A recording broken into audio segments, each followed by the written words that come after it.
Hi guys and welcome back. Now we started 2020 with a beautiful Stegosaurus from Rebor.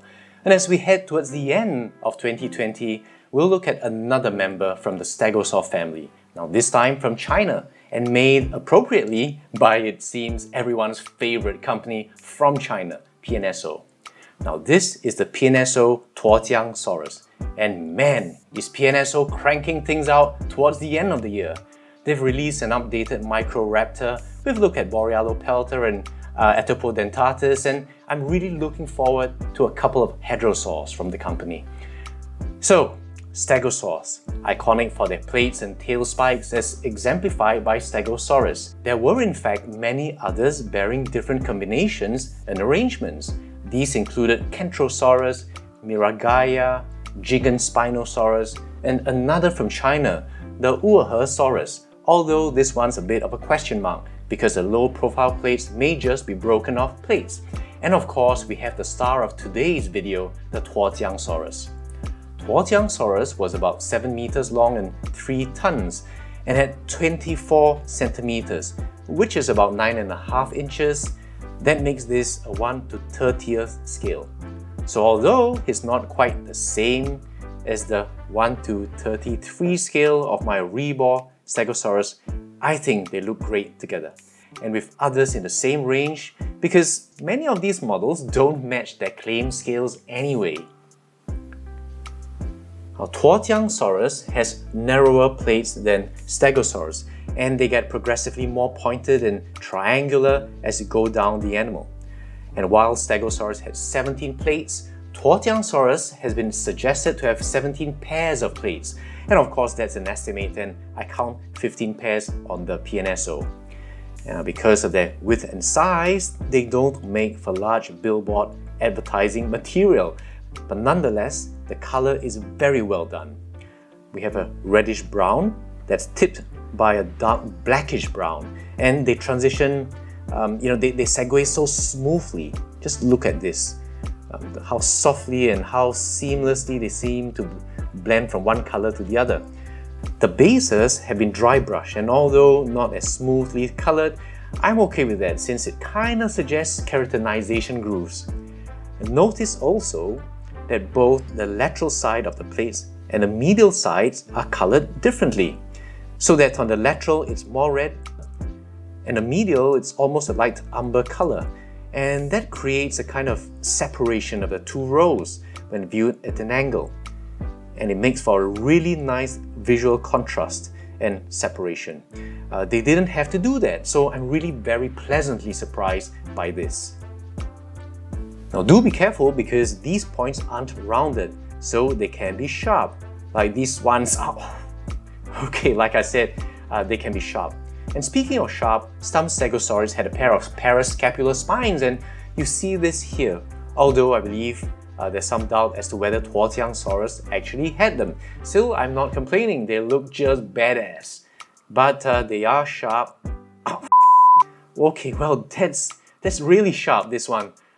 Holy Okay, if you look closely, it's literally needle point sharp. So a word of caution, not for children. In fact, I'm thinking now I might round this off a bit. It's just a bit too risky with casual handling. Alright, other than that little drama, let's look at something safer. The detail in texture. Now, as you'd expect from PNSO, the sculpted detail is marvelous.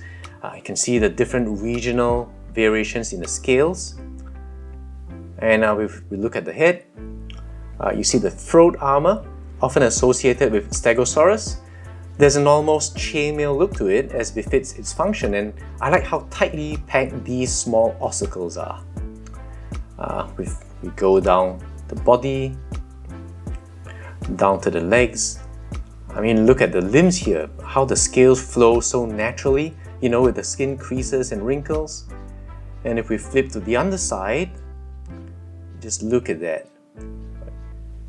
It's got a similar arrangement to the throat armor. And down at the feet, look at the soles, both the front and back. Look at that. It's got texture, it's got minute scales, And here you see the fat pads bunched up, almost in a very realistic way, as they would, as they kind of flatten to support the weight of the animal.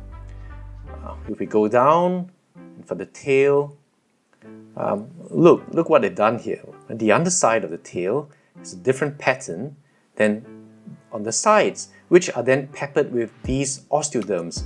And altogether they look really incredible. Just so much visual interest. And moving down to the tegomizer, again, very well painted.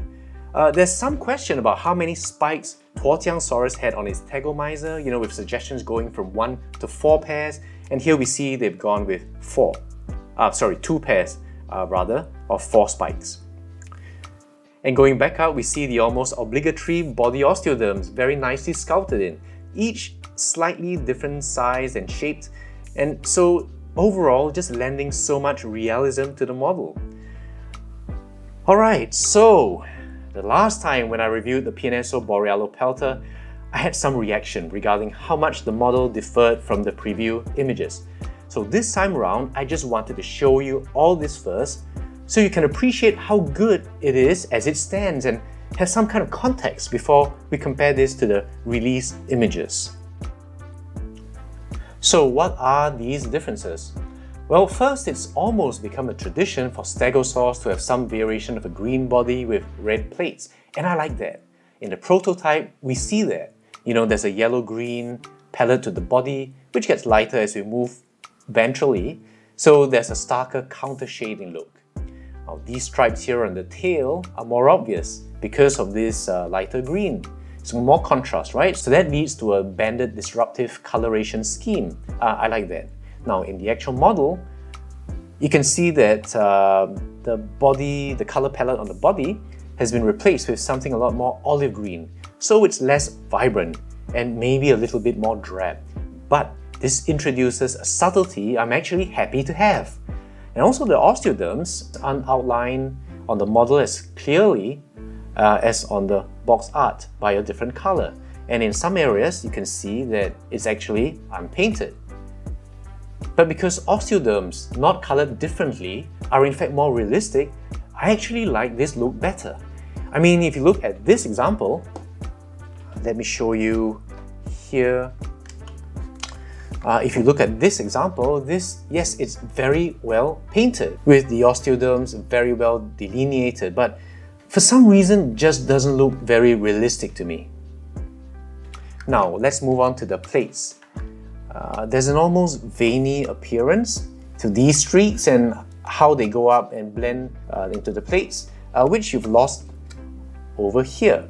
But given what we've seen, to me, it's not really a big deal at all. So in sum, because the model's painted so well, if you look at the two together, you can almost imagine them to be deliberate color variants that are equally pleasing, the same way the Rebor Stegosaurus had different color variants that all look great. And in no way will you think that this is an inferior reproduction of this. And to my eyes, it's still enough of a hint of a green body with red plates to preserve the tradition of red on green I'm personally fond of. And this is certainly miles ahead of the PNSO Stegosaurus Beaver, which I was so utterly disappointed with, I couldn't give it away fast enough. The less said of that monstrosity, the better. And finally, the pose is not dramatic. It's in mid-stride, quietly minding its own business, which is a concept I'm increasingly fond of.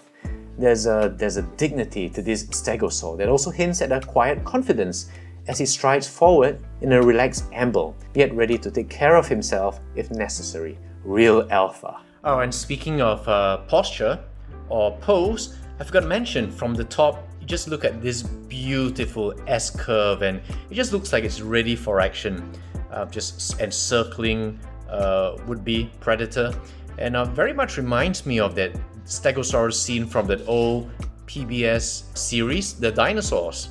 Very nice indeed.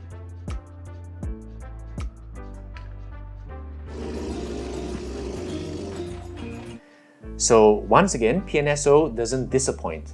I've mentioned a few times that since Sideshow stopped producing Dinosauria, PNSO comes very close to replacing my love of high-quality models.